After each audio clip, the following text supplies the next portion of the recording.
د مکې مکرمې یوه ډمه وه غالبا چې د هغې سلمان ومو دا یوه ډمه وه دې به دا مجلسونه به یې کول او په حجرو کې به ګډېده او خلکو به یې پیسې چانګلې د دې دغه معاش او دغه د ګټې وټې ذریعه وه خو چې کله په غزوه بدر کې ډېر شو کفار مړه شول د مشرکین مکه هغه زور لږ کم شو نو دا په دغې ورځو کې راغلي یو مدینې منورې ته نبی علیه الصلاة والسلام له راغله وی ای محمده صلی الله علیه وسلم وی دې له نه یم راغلي چې مسلمانه شوې یم نبی علیه الصلاة والسلام ورته وی څه بیا راغلي صحابه کرام هم پېژندل ټولو پېژنده مشهوره ښځه وه وی څه راغلي وی ما باندې به چې چا پیسې چنګلې خو تا ټول ووجلو سردارانو په ما باندې پیسې چنګلې خو تا ټول مړه کړلو وی په مکه کې اوس زما ګزاره ګرانه ده څوک را باندې د پیسو چنګلو نشته دی مکه کې مې ګزاره نه کېږي نو وی څه راغلي وی دې له راغلم چې ته د خپلو ملګرو ته ووایې زما سره امداد وکړي ماله څه پیسې مایسې راکړي ما اوس هلته ګزران ګران شوی نبي علیه السلام صحابه کرامو ته وویل وی که د چا څه وس کېږي دې له یې ورکړئ بس د دې له چې چا څه وس کېږي ورکړئ ولې چې ځي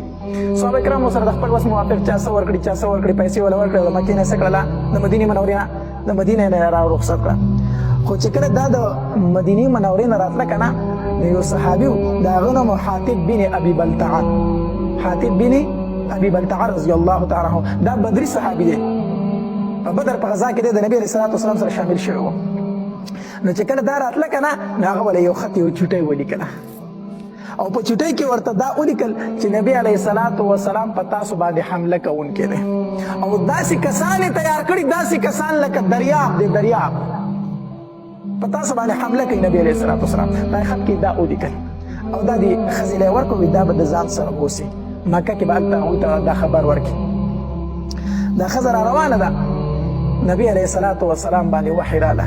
جبرئیل علیه الصلاة والسلام راغی وی د الله پاکه پیغمبره ستا راز پاش شو ستا چې د کوم راز خبره وه هغه مکې والو ته ورسېدله یوه ښځې سره خط دی او حاطب بن ابي بلتعه وله ورکړی دی او هغه ښځه په روضه خاخ مقام کې روانه نبی علیه الصلاة والسلام صحابه کرام درې تنه مقرر کړو درې صحابه کرام مقرر کړو حضرت علی رضی الله تعالی حضرت زبیر رضی الله تعالی حضرت مقداد رضی الله تعالی دې درې صحابه کرامو ته اسونه ته وخېږي اسونه ته او شابه هغه ښځه درنه ګورئ هغه خط مکې مکرمې ته ونه رسئ هغه خط درنه مکې ته ونه رسئ دوی او په روضه خاخ کې به یې لاندې کوئ نبي علیه السلام ته وویل په روضه خاخ کې به یې لاندې کوئ بس ښځه په اوښ باندې روانه وه دوی اسونو ته وختل را روان شو درې واړه صحابه کرام او چې څنګه یې روضه خاخ مقام ته راورسېده ښځه یې هلته لاندې کړه چې ویې رسوله بس اسونو نه راکوز شو د اوښ موارې وله ونیو اوښ یې ورله کېنه او ښځه یې ترې راکوزه کړه ښځې ته یې خط راکړه خط راکړه ښځې ما سره خط نشته دی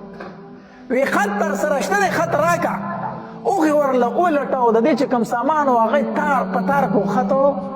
د ښځې چې کومې کپړې وي د هغې تلاشي واخېسته خط نشته دی اوس خط د سره میلاویږي نه ښځې ما سره څه شی نشته دی علي رضی الله تعالی ته وفرمایل وی زما پیغمبر چې څه وایي هغه رښتیا وایي زما پیغمبر تر اوسه پورې دروغ نه دي ویلي او هغه و چې د دې سره خط دی وی دا خط روباسه که نه قسم په الله کو ستا کپړې ایستل راشي کپړې به درنه وباسم که ستا کپړې ایستل راشي په موږ دا به درنه وباسم خو دا خط په راکئ موږ ته خط در سره شته دی خو ته ډېر و چې ما سره نشته دی خو زموږ پیغمبر ویل چې دې سره خط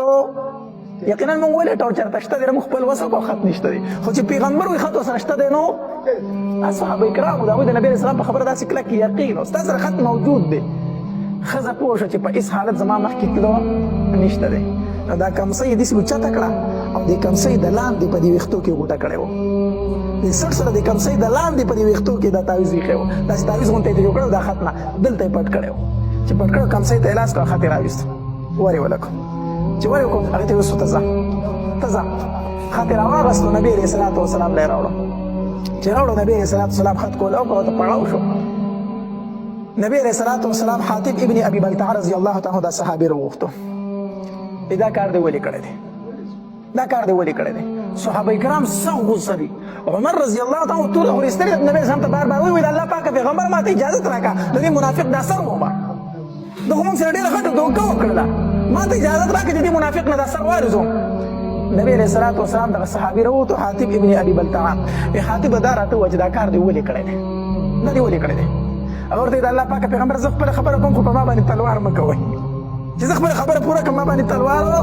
مه کوئ نبي اسلام یې ووایي ته څه وایي د الله پاکه پیغمبره قسم په الله کو زما په اسلام کې ذره بره فرق راغلی زه مسلمان یم